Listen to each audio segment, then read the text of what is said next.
Recordhead Music News with your host.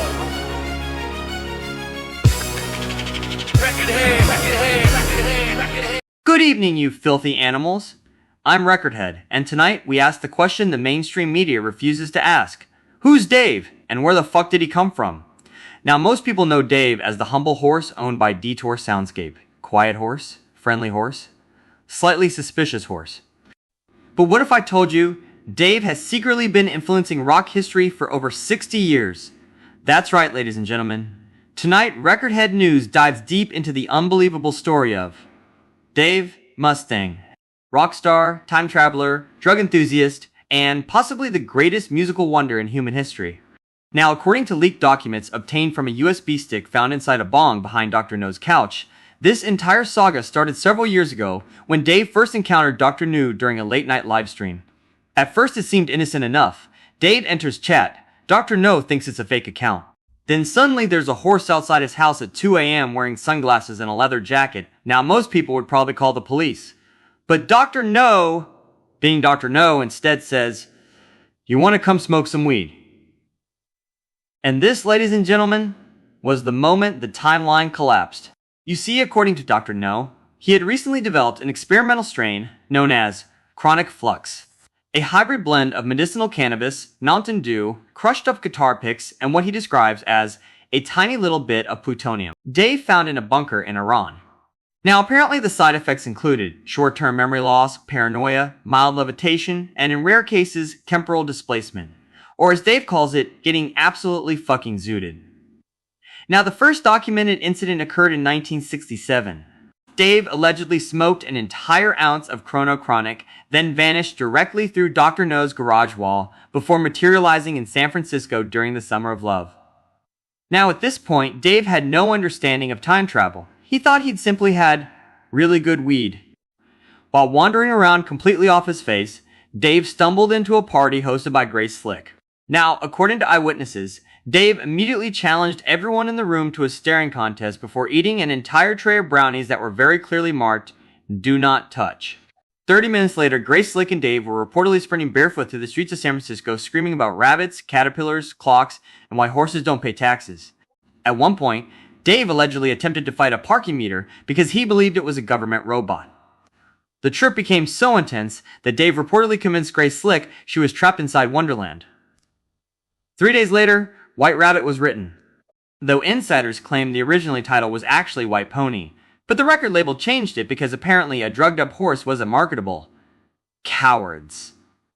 Now, after eventually waking up in what he described as a horse hospital, or maybe New Jersey, Dave lit up another joint hoping to get home.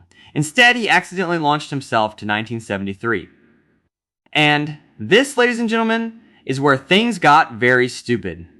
Because Dave arrived directly outside a pub where Jimmy Page was already extremely drunk. Now, Jimmy reportedly looked at Dave for several seconds before simply saying, "Can I get a ride back to the hotel?" And Dave replied, "Only after a few more shots." Naturally, the two became immediate friends. Now, according to recovered interviews, Jimmy and Dave spent the next week wandering through the Scottish Highlands completely cooked out of their minds, searching for what they believed was a wizard battle. At one stage, Dave allegedly kicked down the door of a random farmhouse screaming, "Where is the Dark Lord?" The farmer, understandably terrified, hit Jimmy Page with a shovel. This, however, only convinced them more that they were fighting evil. The situation escalated further after Dave became convinced sheep were actually ringwraiths. For 3 days, the pair wandered through fog-swinging sticks at invisible enemies while Dave repeatedly shouted, "Protect the Shire." Eventually, Jimmy returned home and wrote Battle of Evermore. Dave, meanwhile, woke up face down in a river in Tasmania. And now for a word from tonight's sponsor.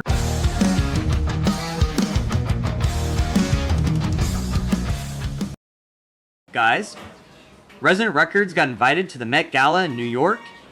Any ideas for performances, outfits, how we should present ourselves? We could keep it classy.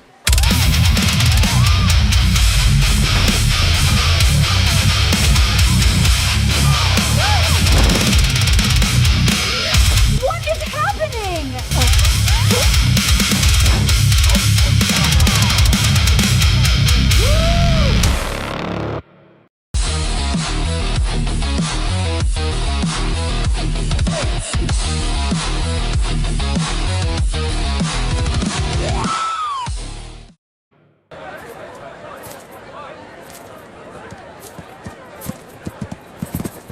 welcome back. Now you'd think after nearly dying multiple times, Dave might stop smoking interdimensional weed, but no. Because shortly afterward, Dave disappears again. This time, arriving in the mid-70s during a recording session involving Queen. Now this incident is important, because historians believe this is where Dave fully embraced his rock star identity. Witnesses say, Dave burst into the studio drunk, high, and wearing a strap-on dildo as a unicorn horn, asking if this was Narnia. Freddie Mercury apparently loved him immediately. Brian May, however, was apparently upset because Dave was hitting on his girlfriend, reportedly saying, "I'm not just hung like a horse, I am a horse baby," before handing her a ticket for a free pony ride.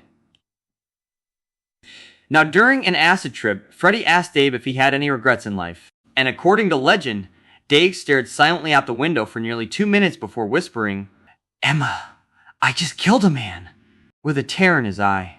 At this point, everyone assumed Dave was speaking metaphorically. He was not. Apparently as a pony, Dave had accidentally kicked a stable boy and blamed Zanzibar. The guilt sent Dave into a complete emotional breakdown. For the next several hours, Dave bounced between opera singing, crying, threatening to fight the moon, and demanding to know why humans wear pants. Freddie Mercury allegedly described the experience as the greatest acid-induced evening of my life. The resulting chaos eventually evolved into Bohemian Rhapsody. Though early drafts reportedly included the line, Scaramouche, will you do the fucking canter?" Sadly removed by management.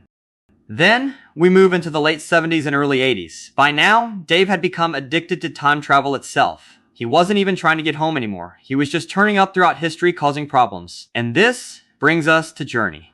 Now, according to surviving witnesses, Dave appeared outside a Detroit diner at approximately 3 a.m., absolutely hammered and covered in mud. Nobody knows where he'd been. Nobody wanted to ask. Inside the diner, Steve Perry was reportedly depressed and struggling with writer's block. Dave, however, sat beside him and delivered what experts now call the drunkest motivational speech in music history. According to reports, Dave spent nearly 40 minutes rambling about life, destiny, horseshoes, kebabs, loneliness, and how sometimes you just gotta keep fucking galloping, mate. At one point, Dave apparently climbed on top of the table and screamed, "In real goddammit, don't stop believin'." The entire diner applauded. And Dave wrote a track called The Secret Life of Dave. Weeks later, Journey released Don't Stop Believin', which was adapted from this historical moment. Now perhaps the strangest chapter of all involves America's Horse with No Name. Because according to leaked documents, Dave actually caused that song accidentally.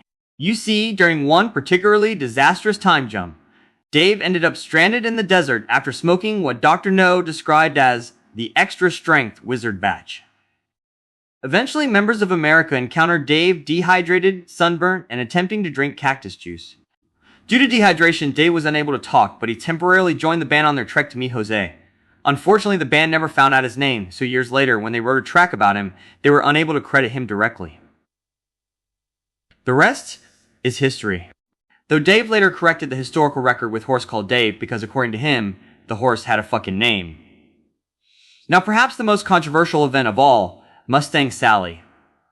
Because according to Recordhead News investigations, Sally was real. That's right.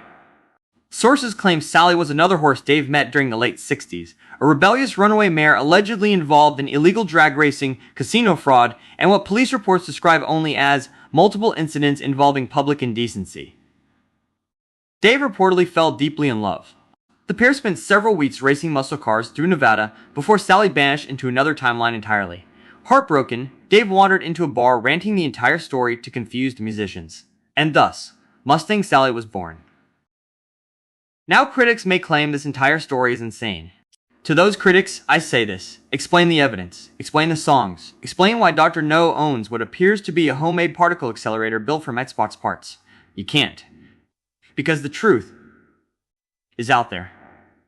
Probably extremely high.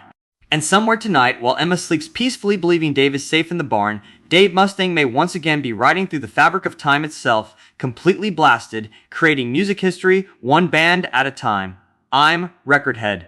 This has been Recordhead News. And remember, if someone offers you weed, it's probably Dr. No. Are you resident? Good night. That was Recordhead Music News!